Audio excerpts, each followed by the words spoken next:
Welcome back to Prano cine talks. ഇന്ന് പറയാൻ വേണ്ടി പോണത് ഒരു സിനിമയുടെ റിവ്യൂ പറയാൻ വേണ്ടി പോകുന്നത്. വിരൂപാക്ഷ എന്നാണ് സിനിമയുടെ പേര്. ഇതൊരു തെലുങ്ക് ഹോറർ ത്രില്ലർ മൂവിയാണ്. കാർത്തിക് വർമ്മ ദഡ്ഡുവാണ് ഈ സിനിമ സംവിധാനം ചെയ്തിരിക്കുന്നത്. പ്രധാനപ്പെട്ട വേഷമെത്തുന്നത് സായി ധരം തേജ, സംയുക്ത മേനോൻ എന്നിവരാണ് പ്രധാനപ്പെട്ട വേഷങ്ങളെത്തുന്നത്. മെയിനായിട്ടും ഒരു ഹോറർ ഫീലാണ് സിനിമ എടുത്തു വച്ചേക്കുന്നത്. ഒരു ഗ്രാമത്തിൽ നടക്കുന്ന ഒരു കുറച്ച് ദുർമന്ത്രവാദം കാര്യങ്ങൾ ഒക്കെ ഉൾപ്പെടുത്തിയാണ് സ്ക്രിപ്റ്റ് തയ്യാറാക്കി. അത് മുഖാന്തരമാണ് സിനിമ ഇങ്ങനെ മുന്നോട്ട് പോകുന്നത്. സത്യം പറഞ്ഞ ഈ ഒരു സിനിമ ഒരു അടിപൊളി ഗംഭീരം ആയിട്ടുള്ളൊരു മിസ്റ്ററി ഹോറർ ത്രില്ലർ മൂവിയാണ്.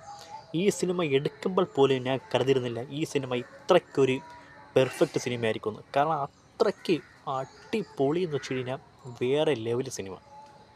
പക്ഷേ ഒരൊറ്റ കാര്യം മാത്രമേ ഉള്ളൂ, ഞാൻ കണ്ടത് മലയാളം ഡബ്ബിങ്ങാണ് കണ്ടത്. ആ ഒരു ഡബ്ബിങ് ഭയങ്കര മോശമായിട്ട് തോന്നിപ്പോയി. പക്ഷേ ഇതിൻ്റെ ഒറിജിനൽ വെർഷനോ തമിഴോ ഒക്കെ കണ്ടു കഴിഞ്ഞാൽ ചിലപ്പം കുറച്ചും കൂടി ഒരു ഇമ്പാക്റ്റ് നമുക്ക് ക്രിയേറ്റ് ചെയ്യപ്പെടാൻ വേണ്ടി പറ്റുമെന്ന് എനിക്ക് പേഴ്സണലി തോന്നുന്നു. പിന്നെ വേറൊരു കാര്യമുണ്ട്, ഈ ഒരു സിനിമ ഗംഭീര മേക്കിംഗ് എന്ന് വെച്ച് കഴിഞ്ഞാൽ ഗംഭീര മേക്കിംഗ്. അതിന് ഏറ്റവും വലിയ ചുക്കാൻ പിടിക്കുന്ന ഒറ്റ കാര്യം മാത്രമേ ഉള്ളൂ, സുകുമാറിൻ്റെ സ്ക്രിപ്റ്റ്, കഥ ഇത് സുകുമാറിൻ്റെയാണ്. സുകുമാറാണ് നമുക്കറിയാം, അതായത് നമ്മുടെ പുഷ്പ സിനിമയുടെ സംവിധായകനാണ് സുകുമാർ. അദ്ദേഹം ഒരു തിരക്കഥാകൃത്തും കൂടിയാണ്. അയാളാണ് ഈ ഒരു സിനിമയുടെ കഥ എഴുതിയിരിക്കുന്നത്. ഗംഭീര സ്ക്രിപ്റ്റ് എന്ന് വെച്ച് കഴിഞ്ഞാൽ ഗംഭീര സ്ക്രിപ്റ്റ്. പെർഫോമൻസ് നോക്കുകയാണെങ്കിൽ സായി ധരം തേജയും സംയുക്ത മേനോനും സത്യം ഗംഭീരം പ്രകടനം. ഇതിൽ ഏറ്റവും കൂടുതൽ എടുത്ത് പറയേണ്ട ഈ സിനിമയുടെ ഒരു നട്ടിൽ എന്ന് വെച്ച് കഴിഞ്ഞാൽ അത് സംയുക്ത മേനോനാണ്. നമ്മുടെ മലയാളത്തിൽ നിന്ന് ഒരുപാട് സിനിമകളൊക്കെ ചെയ്ത് ഒരു ലോ റേഞ്ച് മീഡിയ പൊയ്ക്കൊണ്ടുന്ന സംയുക്ത മേനോൻ ഇപ്പം തമിഴ്, തെലുങ്ക് എന്നീ മേഖലകൾ കയറിയ സമയത്ത് ഒരു നായിക എന്ന നിലയ്ക്ക് അവരുടെ ഒരുപാട് സംവിധായകരെ പെർഫെക്റ്റായിട്ട് യൂസ് ചെയ്യുന്നുണ്ട്. അതിലൊന്നാണ് ഈ ഒരു വിരൂപാക്ഷ സിനിമയിലെ ഒരു റോൾ. പ്രകടനം എന്ന് വെച്ച് കഴിഞ്ഞാൽ ഗംഭീര പ്രകടനം. പിന്നെ ഈ സിനിമയിൽ ഒരുപാട് പറയേണ്ട കാര്യങ്ങളൊക്കെ ഉണ്ട്. ഓരോന്നും ഞാൻ പറഞ്ഞു. അതായത് ഈ സിനിമയിൽ മെയിനായിട്ടും ഹൈലൈറ്റ്സിൻ്റെ ട്വിസ്റ്റാണ്. കഥയുടെ ഒരു ട്വിസ്റ്റും കാര്യങ്ങളും ത്രില്ലറും സസ്പെൻസും ഒക്കെ വേറെ ലെവലാണ്. നമ്മൾ പുഷ്പ സിനിമയുടെ ഒരു സ്ക്രിപ്റ്റും കാര്യം നമ്മൾ കണ്ടു കാണും. അതിൽ നിന്നൊക്കെ വ്യത്യസ്തമായിട്ട് ഒരു ഹോറർ മോഡിൽ സുകുമാർ എഴുതിക്കുന്ന ഈ ഒരു തിരക്കഥയുടെ സത്യം പറഞ്ഞാൽ ഭയങ്കര ട്വിസ്റ്റാണ്. ട്വിസ്റ്റ് എന്ന് വെച്ച് കഴിഞ്ഞാൽ ഓരോ മൊമെൻറ്റും ക്ലൈമാക്സിലൊക്കെ അടുക്കുമ്പോൾ ഒരു സീൻ ബൈ ട്വിസ്റ്റായിട്ട് ഇങ്ങനെ പൊയ്ക്കൊണ്ടിരിക്കുകയാണ്. സത്യം പറഞ്ഞാൽ ക്ലൈമാക്സ് പോർഷനൊക്കെ വേറെ ലെവലാണ്. പിന്നെ പ്രധാനമായിട്ട് പറയേണ്ടത് നമുക്ക് ഫോക്കസ് സംയുക്ത മേനോനിലേക്ക് വന്നു കഴിഞ്ഞാൽ ഈ സിനിമയിലെ പ്രകടനം വെച്ച് പറയുകയാണ്, ഇത്രയും നാൾ മലയാള സിനിമയിൽ ഒരു മീഡിയം റേഞ്ച് പൊയ്ക്കൊണ്ടത് ഒരു നായികയാണ് ഈ സംയുക്ത മേനോൻ എന്ന് പറയുന്ന നായിക. മീഡിയം ലെവലിൽ വെച്ച് കഴിഞ്ഞാൽ അത് അവർക്കൊരു സ്റ്റാൻഡ് ഉണ്ടായിരുന്നു. പക്ഷേ അതിൽ നിന്നൊക്കെ വളരെ പ്രകടനം കൊണ്ടും ആക്ടിങ് സ്കില്ല് കൊണ്ടുമൊക്കെ നമ്മുടെ വിസ്മയിപ്പിക്കുന്ന പ്രകടനമാണ് സംയുക്തനകത്ത് കാണിച്ചിരിക്കുന്നത്. അത്രയ്ക്കുണ്ട് പെർഫോമൻസ്.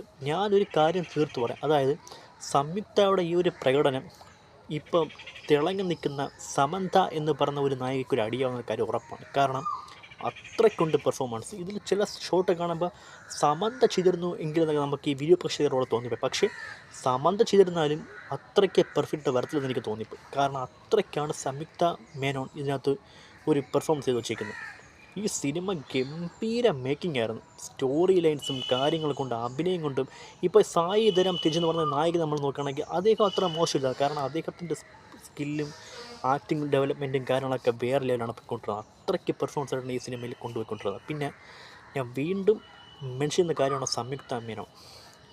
ക്ലൈമാക്സ് പോർഷനിലേക്ക് എത്തുമ്പോൾ ഇവരുടെ ഒരു പെർഫോമൻസും കാര്യങ്ങളൊക്കെ ആ ഒരു ഇതിലേക്ക് വരുന്നതിന് തൊട്ട് മുമ്പ് ഈ നായിക കഥാപാത്രം വേറെ ഒരു ട്രാക്കിലേക്കാണ് പോയിക്കൊണ്ടിരുന്നത്. ലവ് ആൻഡ് ക്യൂട്ട്നെസ് എന്നീ കോമ്പറിക്ക് കൊണ്ടുവന്നത്. പിന്നെ ക്ലൈമാക്സ് പോർഷനൊക്കെ അടുക്കാൻ നേരത്ത് ഗംഭീര പ്രകടനം, ആക്ടിംഗ് എന്നൊക്കെ വെച്ച് കഴിഞ്ഞാൽ ഇതായിരിക്കണം ആക്ടിംഗ് എന്ന് തോന്നിപ്പോൾ ആ രീതിക്കുണ്ട്. പിന്നെ VFX ഗംഭീര VFX ആയിരുന്നു.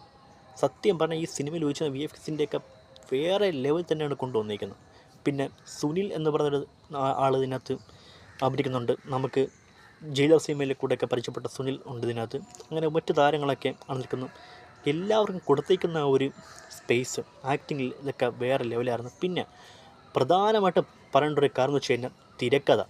ഇങ്ങനെ ഒരു കഥ ഉണ്ടാക്കിയ സുകുമാറിനാണ് ആദ്യത്തെ ഒരു ഹാൻഡ്സ് ഓഫ് കൊടുക്കേണ്ടത്.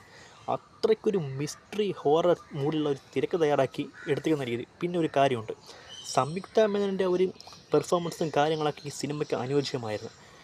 കുറച്ച് ക്യാരക്ടേഴ്സിനെ ഒന്ന് മാറ്റി പിടിക്കാൻ തോന്നി. കാരണം നായകനെ ഒന്ന് റീപ്ലേസ്മെൻറ്റ് ചെയ്തിട്ട് മറ്റൊരു ഇത്തിരി എക്സ്പീരിയൻസ് ആയിട്ടുള്ള നായകനെ കൊണ്ടുവരുന്ന എനിക്ക് തോന്നിപ്പോയി.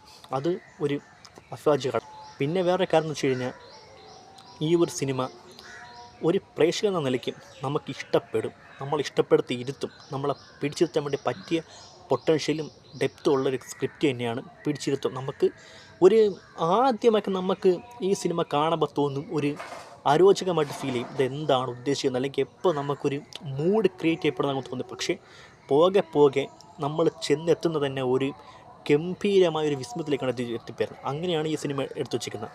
നമ്മൾ കണ്ട് ചെന്ന് അവസാനം ക്ലൈമാക്സ് എടുത്ത് നമുക്ക് രോമാഞ്ചിഫിക്കേഷനിലേക്ക് വേറെ ലെവൽ വരുന്ന രീതിക്ക് നമുക്ക് കാര്യങ്ങളൊക്കെ മുന്നോട്ട് പോകണം. അത്രയ്ക്കൊണ്ടൊരു പെർഫോമൻസും സ്ക്രിപ്റ്റ് വർക്കും ആക്ടിങ്ങും കാര്യങ്ങളൊക്കെ. പിന്നെ വേറെ കാര്യമുണ്ട്, ഈ സിനിമയുടെ ഒരു ചെറിയ നെഗറ്റീവ് എന്ന് വെച്ച് കഴിഞ്ഞാൽ ഒരൊറ്റ കാര്യം മാത്രമേ ഉള്ളൂ. ഒരു സീക്വൻസ് തുടങ്ങി ഒരു ത്രില്ലിങ് മൂഡ് കൊണ്ടുപോകുമ്പോൾ അതിനെ ഒരു ത്രില്ലിങ് തന്നെ കൊണ്ട് അവസാനിപ്പിക്കുന്നില്ല. അവിടെ നിന്ന് ഒരു അനാവശ്യമായ ട്വിസ്റ്റുകൾ പോകണമായിട്ട് തോന്നിപ്പോൾ. ട്വിസ്റ്റുകൾ ഗംഭീരമാണെങ്കിൽ പോലും അത് ഉപയോഗിക്കേണ്ട അടുത്ത് തന്നെയല്ലേ കൊണ്ടുവന്നിരിക്കുന്നത്. ഇപ്പം ഒരു വില്ലനെ ഇൻട്രൊഡ്യൂസ് ചെയ്യുന്ന ഒരു സീനാണെങ്കിൽ ആ ഒരു അന്വേഷിച്ച് പോകുമ്പോൾ അവിടെ വില്ലനെ ഇൻട്രൊഡ്യൂസ് ചെയ്യുന്ന അടുത്തൊന്നുമല്ല വില്ലൻ ഇൻട്രൊഡ്യൂസ് ചെയ്യുന്നത്. അത് വേറെ തലത്തിലോട്ട് കൊണ്ടുപോയിക്കൊണ്ടിരിക്കുക. അതൊക്കെ ചെറിയ ഒന്ന് സൂക്ഷിക്കേണ്ട ഒരു കാര്യമായി. പിന്നെ സംവിധായകൻ എന്ന നിലയ്ക്ക് ഇപ്പോൾ ഈ ഡയറക്ടർക്ക് വലിയ റോളും കാര്യമൊന്നും ഇവിടെ ഇല്ല. കാർത്തിക് വർമ്മ ദഡ്ഡുവിന് അത്ര വലിയ ഇതൊന്നുമില്ലെങ്കിൽ പോലും സുകുമാരൻ്റെ തിരക്കഥയ്ക്കാണ് ഇവിടെ പ്രശസ്തി കൂടുതൽ. എന്തുകൊണ്ടും നല്ല ഒരു ഹോറർ മിസ്റ്ററി ത്രില്ലർ മൂവിയായിപ്പോയി ഈ ഒരു വിരൂപാക്ഷം എന്ന് പറഞ്ഞ സിനിമ. മസ്റ്റായിട്ട് നിങ്ങൾ കാണേണ്ട പടമാണ്, നിങ്ങൾ കണ്ടിരിക്കണം. ഞാൻ മെയിനായിട്ട് പറഞ്ഞ് ഡബ്ബിങ് മലയാളം എടുക്കരുത്, ഒന്നീ തമിഴോ തെലുങ്കോ ഹിന്ദിയോ എടുത്തു വെച്ച് കാണുക. മെയിനായിട്ട് തമിഴ് എടുത്താൽ കുറച്ചുകൂടെ ബെറ്റർ ആയിരിക്കും. മലയാളം ഡബ്ബിങ് വളരെ മോശമായിരുന്നു, ശോകമായിരുന്നു. പിന്നെ ഈ ഒരു സിനിമ നമുക്ക് തരുന്ന ഒരു വിഷ്വലൈസേഷനും കാര്യങ്ങളൊക്കെ ഉണ്ട്, വേറെ ലെവലാണ്. വിഷ്വൽ ട്രീറ്റ് വെച്ചാൽ ഗംഭീര വിഷ്വൽ ട്രീറ്റാണ്. ക്ലൈമാക്സ് പോർഷനൊക്കെ നമുക്ക് അങ്ങ് വേറെ ലെവലിൽ കൊണ്ടുപോകണം പടം. സൂപ്പർ പെർഫോമൻസ് വെച്ച് കഴിഞ്ഞാൽ സൂപ്പർ പെർഫോമൻസ് തന്നെയായിരുന്നു. പടം ഗംഭീരമായിരുന്നു, എല്ലാവരും തകർത്തു. മസ്റ്റായിട്ട് കാണുക. ലിങ്കൊക്കെ ടെലിഗ്രാമിൽ അവൈലബിൾ ആണ്, നിങ്ങൾ മസ്റ്റായിട്ട് ഡൗൺലോഡ് കാണാൻ വേണ്ടി ശ്രമിക്കുക. ഇതാണ് വിരൂപാക്ഷം എന്ന സിനിമയെ പറ്റി എനിക്ക് പറയാൻ പറ്റുള്ളത്. ഇത്ര മാത്രമേ പറയാൻ പറ്റുള്ളൂ. കാണേണ്ട ഒരു ഗംഭീര ഹോറർ മിസ്റ്ററി ത്രില്ലർ മൂവിയാണ് വിരൂപാക്ഷം. നിങ്ങൾ മസ്റ്റായിട്ട് നിങ്ങൾ പരിഗണിക്കുക. നിങ്ങളുടെ ഒരു നിങ്ങൾ അത്രയ്ക്ക് വൈബ് ചെയ്യുക ഒരു പടം കണ്ട്. അപ്പോൾ ഇത്ര പറയാൻ വേണ്ടി പറ്റും, മിസ്സാക്കരുത്. അപ്പോൾ ഇതാണ് വിരൂപാക്ഷം എന്ന സിനിമയെ പറ്റി എൻ്റെ റിവ്യൂവും കാര്യങ്ങളൊക്കെ. അപ്പോൾ മറ്റു സിനിമ എനിക്ക് this Pranav signing out. Bye. Okay.